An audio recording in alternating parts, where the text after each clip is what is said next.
रियासत के खिलाफ साजिश, फॉरेन फंडिंग और मुल्क दुश्मन बयानिए का गठजोड़। अस्सलाम वालेकुम नाज़रीन, आप देख रहे हैं विजन पॉइंट और मैं हूं ईमान नवाज। नाज़रीन, किसी भी रियासत के लिए सबसे बड़ा ख़तरा वो होता है जब अंदरूनी सियासी क़ुव्वतें अपने ज़ाती मफादात की खातिर मुल्क के दुश्मनों के एजेंडे को आगे बढ़ाना शुरू करते हैं। आज हम बात कर रहे हैं उसी ख़तरनाक हकीकत की जहाँ एक मखसूस सियासी जमात का सोशल मीडिया अकाउंट और उनका बयानिया सीधा भारत और अफगान रजीम को खुश कर रहा है। और ये महज एक सियासी तनाज़ा नहीं, ये पाकिस्तान के खिलाफ एक मुनाजिम साजिश है। सिक्योरिटी तज्ज़ियाकारों के मुताबिक बानी पीटीआई के सोशल मीडिया अकाउंट से कभी पाक फौज के खिलाफ तो कभी अदालतों के खिलाफ बयानिया आ जाता है। ये कोई बेतरतीब बयानात नहीं है, इस अकाउंट से इदारों के खिलाफ एक मुनज़्ज़म बयानिया बनाया जाता है। और हैरानकुन बात यह है कि पार्टी क़यादत ने इस एंटी पाकिस्तान बयानिए से लाताल्लुकी का इजहार नहीं किया है।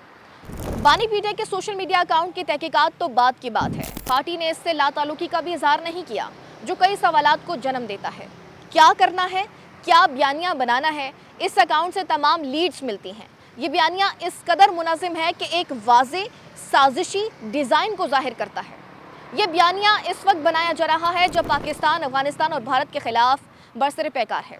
ये किस कदर शर्मनाक है कि जब हमारे जवान सरहदों पर जाने कुर्बान कर रहे हों तो ये सियासी क़यादत दुश्मनों के सफ़ के साथ खड़ी हो। जेल में बैठा शख्स मुल्क और फोर्सेस के खिलाफ सरगर्म है और इसके ठोस सबूत मौजूद हैं।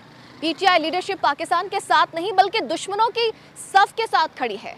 ये बयानिया महज इत्तेफाक नहीं, ये फॉरेन फंडिंग बोल रही है। ये वही फंडिंग है जो इसराइल और भारत से आई। भारत माजी में भी पीटीआई को फंडिंग करता रहा है। ये पैसा मुल्क के खिलाफ इस्तेमाल हो रहा है और इसका मकसद पाकिस्तान में इंतशार पैदा करना और इदारों को कमज़ोर करना है। मुल्क को बदनाम करने की ये साजिशें सिर्फ अंदरूनी नहीं हैं, बल्कि गैर मुल्की मीडिया और बैरूनी हैंडलर्स के जरिए मुल्क को बदनाम करने की कोशिशें की जा रही हैं। बानी पीटीआई की बहनों का भारतीय मीडिया को इंटरव्यू देना इसी गठजोड़ की एक और कड़ी है। जब मुल्क की क़यादत बैनुल-अक़वामी सतह पर अपने ही इदारों को बदनाम करने की कोशिश करे तो ये मुल्क दुश्मनी की इंतहा है। इस सियासी कुव्वत ने मुल्क को दाखिली तौर पर कमज़ोर करने के लिए इक़्तिसादी सबूताज भी किया। ये लोग IMF को ख़त लिखते हैं कि इनकी मदद ना करो। ये किसकी ज़ुबान बोल रहे हैं? वो कौन सा आइन या आइन है जो एक सियासी जमात को इस बात की इजाज़त देता है कि वो मुल्क की मईशत को तबाह करने की कोशिश करे? सिक्योरिटी के महाज पर KP में हमलों में मुलव्वस गिरोहों से सियासी जमातों के रवाबित पर सवालात उठने लगे हैं।